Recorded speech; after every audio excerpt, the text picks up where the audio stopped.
Happy Wednesday evening. 1 year ago, the Minnesota Twins were in the midst of an offseason that saw a brand new manager take the helm and a team that was coming off a season in which the club tallied just 70 wins. Now, fast forward one whole year, things are a lot different in Minneapolis. The Twins hit a home run out of Target Field today by announcing the signing of Korean slugger Byung-ho Park, a player that they have had their eye on for the better part of a decade, and a player Twins management believes can carry the Twins to even more success in the near future. He's athletic. Of course, he's going to DH for us a majority of the time with Joe at first, but he's certainly athletic enough and has a defensive ability to go over there and play first. So we're very happy to bring him to the United States. I don't think the transition process will be long and rigorous. I see him contributing next year, and I think we believe he'll get better and better over the course of his time with us. Now a team that's looking to hit their 5th FCS home run in a row. That's the North Dakota State Bison. We all know them. We're just 3 days away from the big rematch with the Montana Grizzlies. These two teams couldn't be more different than when they matched up back in late August. The Bison's defense is no longer young, as they have proven themselves more than capable. And the Herd, they got a new quarterback who is leading the way. But when it comes to the game, it's a challenge that nobody in Fargo wants to lose. To me especially, I do not want to lose to these guys. I know I'm going to play really hard, especially for those seniors, those guys that might be their last shot, at a game ever here. So it's a huge game, and I just really want to win. They're a fast and aggressive defense, and so they're going to try to get after us and just play fast and aggressive like they have all year. And like I said, they've gotten better as the year goes on, and so it's going to be a really tough challenge. It's a big one. Rematch 3 days away. Bison and Grizzlies this Saturday at the Fargo Dome. You know the place is going to be electric. Highlights and reaction, that's going to be electric as well. Stay tuned to KVRR.com and the KVRR app for more coverage throughout the rest of the week. Another team that has been almost as consistently dominant as the Bison has been the UND hockey program. The Fighting Hawks are off to a 12-2-2 start to the 2015 campaign, and they have been just as good as about anybody in this country. Now, although the record may say they've steamrolled the competition thus far, head coach Brad Berry wants to see a little bit more consistency out of his green and white. The compete level of having that for a 60-minute time frame of a game, and I think we have to remember that and keep that, and not be having one good period and having an average period. We have to build, like, we're playing really good teams within our league, and it's very important that we have consistency from period to period, because if you don't, then the chances of success are a little bit slimmer. So again, we got to make sure that we have consistency from period to period going forward these next couple weeks. The Fighting Hawks trying to keep the train a-chugging. UND and Denver in a conference battle this weekend at the Ralph. Highlights coming up Friday on Sports Extra and KVRR.com. And just 3 days away for the Bison. Huge rematch. I think, talking to the guys today, they really want to win this one. They don't want to lose revenge on their minds. It's getting closer and closer. Everybody's excited. All in the community. Everybody wants to go to that game. All right. Thanks, Ted. Happy Wednesday night, everybody. UND hockey has scored a lot thus far this season, and at the core of that scoring has been the CBS line. For more on this line and the Fighting Hawks, here's Michael O'Brien with this week's Rink Report. Thanks, Ted. As you can see, I'm here outside Ralph Engelstad Arena. This weekend, the Fighting Hawks will host the 9th-ranked Denver Pioneers. Of course, it's going to be a tough NCHC battle, but I think all eyes will specifically be on the Fighting Hawks' top line, which has become more well-known as the CBS line, which consists of, in order, Drake Kajula, Brock Besser, and of course Nick Schmalz, who just won the NCHC November Player of the Month award. Between the three of them, they've accounted for 59% of the team's goals in the past 6 games and 56% of the team's points in the past 6 games. But head coach Brad Berry says that's not necessarily a bad thing.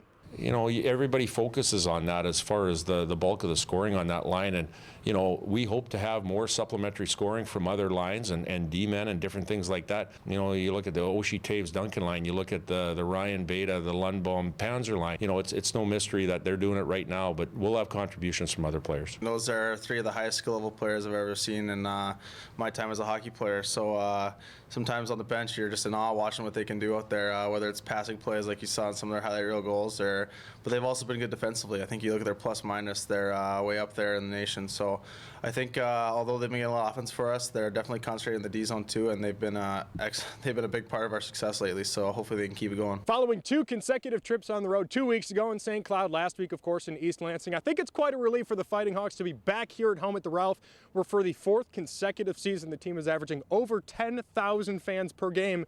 That's more than anybody in the country by a long shot. In fact, it's on average 2,000 fans has more than the team who's in second place, which is the Minnesota Gophers. Now, of course, with this being a top 10 battle in the NCHC, I think the fans will be loud, be energetic all weekend long, which is hopefully something the team will be able to feed off of. In Grand Forks, I'm Michael O'Brien. Ted, back to you. Thanks, Michael. The Ralph will be rocking. Another big NCHC matchup. You'll hear that phrase a lot this year. Fighting Hawks hosting the Pioneers from Denver. 7:37 puck drop on Friday. How about 7:07 on Saturday? Stay tuned to KVRR.com and the KVRR app for highlights. The Red River Valley is full of great college teams. There's previously mentioned UND hockey. We're going to get to Bison football. Don't worry about that. But the one that might not get the most attention is MSUM men's basketball. And considering the success over the past few years and this year, they sure deserve all kinds of attention. After reaching the Elite Eight a year ago, the Dragons started right where they left off this year. Big part of that success has been the play of Isaac Sievely. Sievely leads the team in points, putting up 24 a night, and rebounds. He's pulling down 8.5 boards per contest. And although the Dragons have switched from a perimeter game to a style that's geared towards Sievely's talents inside, the Dragons are all about Isaac. We call probably more plays to him, more sets to him, just because he's kind of our main guy that we go to, and then we work off that. So it is a little different because, last year probably was more perimeter oriented, and Isaac got stuff maybe secondary or third option. Now he's our first option. The only reason I play good is because my teammates play good. I feel in order for me to be successful, my whole team needs to be successful. And really, I can't win a game by myself, so I need them to play well. And so my goal really out there is to get the team win first. Are you ready yet? Standing here just talking about it wants to make me strap on the pads and helmets one more time. Now that's not going to happen, but NDSU football is set for a rematch almost 4 months in the making. Back in late August, Montana and North Dakota State played possibly the game of the year in college football, and now they meet at the Fargo Dome Saturday, and the teams sure have changed. Although the Grizzlies may have won back in August, the game this time around means a whole lot more because, well, it's a playoff game. And the winner is one step closer to capturing that national championship. One man who did not play back in week one, that's Easton Stick. Stick has come in, played great for injured quarterback Carson Wentz. Mr. Stick understands the challenge he's facing on Saturday. They've gotten better as the season's gone on. You can tell that watching film and watching tape, and they're a fast and aggressive defense, and so they're going to try to get after us and just play fast and aggressive like they have all year. And playing them already, that helps, I think, for both sides to look at. But yeah, it's a long season and things change. And like I said, they've just gotten better and better, and their game plan's going to be similar. They're just going to play fast and play physical and try to execute. How about some highlights tonight? Concordia women's hoops at Nemzik Hall hosting St. Thomas. First half back and forth to start. St. Thomas by one, swinging around the horn for Gabby Zer. She splits the defense for two. Tommies take a 15-12 lead. Under 10 minutes till the half. Cobbers respond right away. Next possession, Bismarck's Hanajeski drives and kicks. Greta Walsh, she had 22. Splash from outside. She puts Concordia up front 17-15. Later in the half, Tommies +5. Jamie Metzler slices through the D like a pizza cutter, making me hungry. 3-point game, 22-19. Cobbers can't pull off the comeback. They fall 52-47 tonight. I think you should strap on the pads and put on the helmet and show up this weekend. See what the Bison have to say. I'll tell you what, I'll have to get him from my high school back in Wisconsin. But yeah, Bison. Make the trip. Yeah, go get him. Maybe we'll see. But Bison, huge game this weekend, huge rematch.